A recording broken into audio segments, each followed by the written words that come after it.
Olá pessoal, tudo bem? Estou aqui no cemitério Vale da Paz, em Diadema.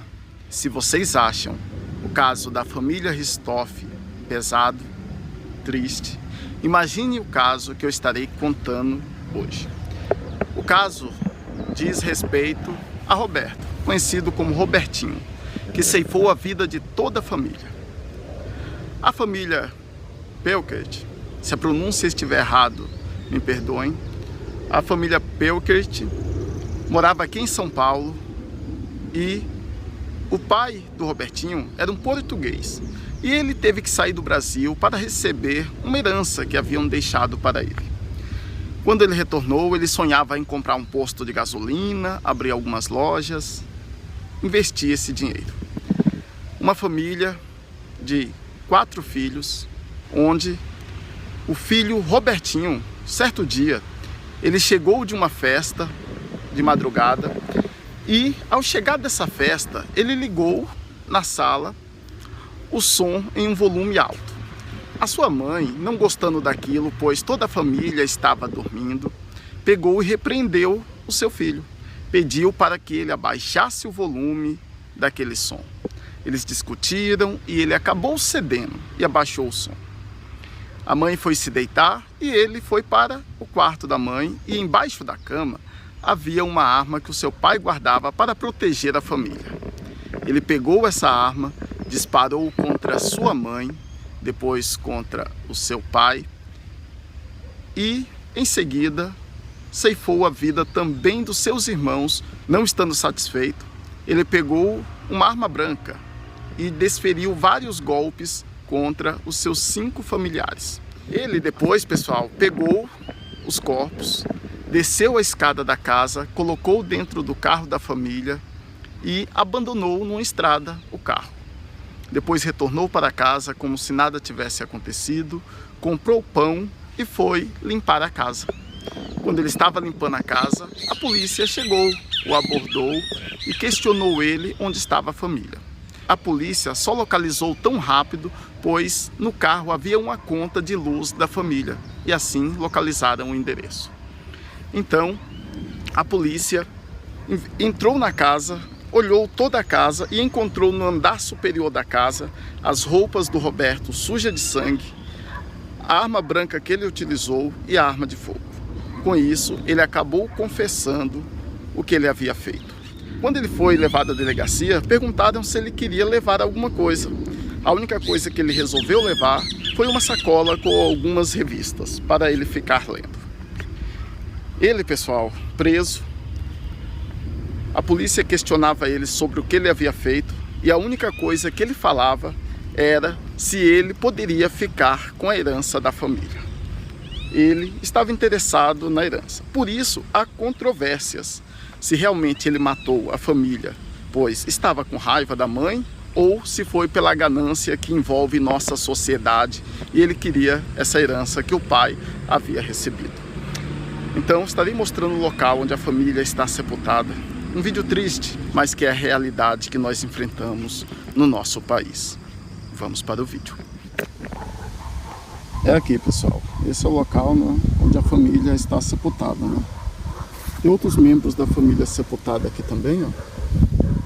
E os 5 membros que foram vítimas dessa tragédia, né? Vou estar mostrando aqui para vocês, ó.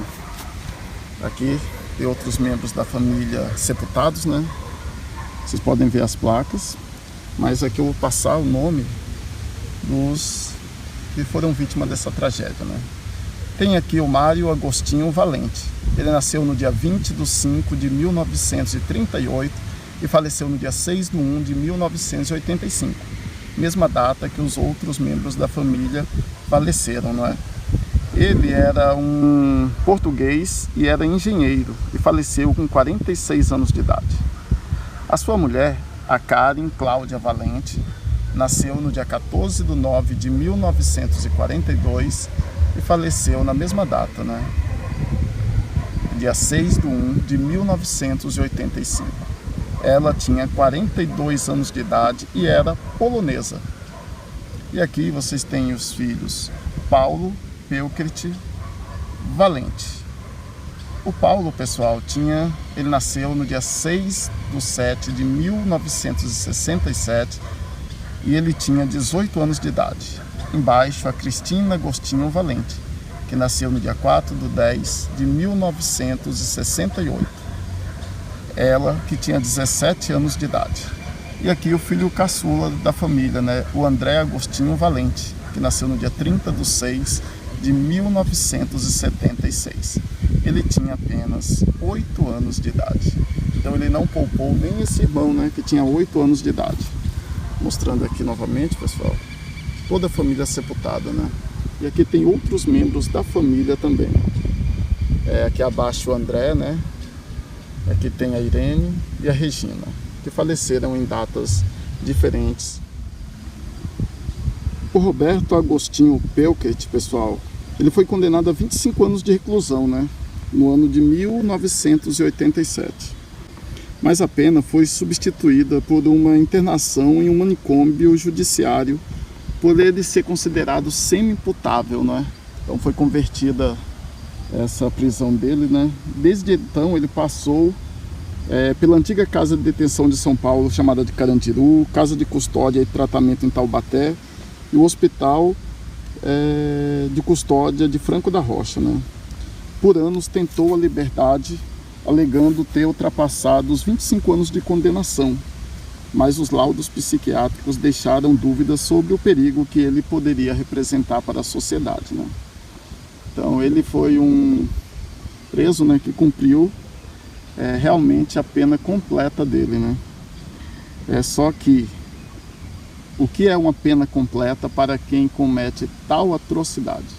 Mas como vocês sabem, nós vivemos no Brasil. E no Brasil, infelizmente, muitos dizem, e em alguns momentos a gente passa até a duvidar, né, e acreditar que o crime compensa, né? Mas devemos lutar contra isso. Apesar das dúvidas que pairam sobre sua mente, né, se ele realmente é um doente mental ou se ele é um criminoso sádico, ele foi definitivamente libertado pelo indulto de 2013. Desde o dia 5 de junho, ele acabou se tornando um homem livre, né? Ele que então, além de ser livre, ele também herdou toda a herança da família. Na época do crime, o Robertinho perguntou insistentemente, né, se receberia essa herança, né, dos pais. E em 29 de janeiro de 1985, apenas 23 dias após o crime, dava-se início então, não é, ao inventário, que declararia Roberto Pelkert herdeiro universal dos bens da família. Então, ele herdou uma casa de 360 metros quadrados no distrito de Bertioga, município de Santos, um lote de 495 metros quadrados no mesmo município, um terreno de 256 metros quadrados no bairro de Santo Amaro, e também ele herdou uma casa de 200 metros quadrados no bairro Jabaquara, onde ele matou a família, né? Além dos imóveis, ele recebeu automóveis e outros bens de valores, estimado em quase 22 milhões de cruzeiro na época. Além disso, se não fosse pouco, né, ele recebeu 2 seguros e direitos trabalhistas dos pais assassinados. Anos depois, ele herdou também parte dos bens dos seus avós. E aqui estão sepultados, né? Ele também herdou parte desses bens. Então, apesar de tudo isso, né, essa é a nossa homenagem para a família Pelkert. É isso aí, pessoal. Apesar dessa tragédia, né, nós não poderíamos deixar de estar trazendo esse vídeo à tona. Essa é a realidade, né? O que é justiça no nosso país, o que é injustiça, o que é certo, o que é errado. Muitas vezes a gente se pergunta, né? Nós agimos tão bem, trabalhamos, vivemos nossa vida da forma mais correta. E quando vemos situações como essas, nós realmente ficamos tristes pelos acontecimentos, né? Peço que vocês deixem aí nos comentários a sua opinião sobre esse fato, né? pois essa é uma homenagem feita com muito respeito para toda essa família que teve a vida ceifada. Para eles é a nossa homenagem no vídeo de hoje.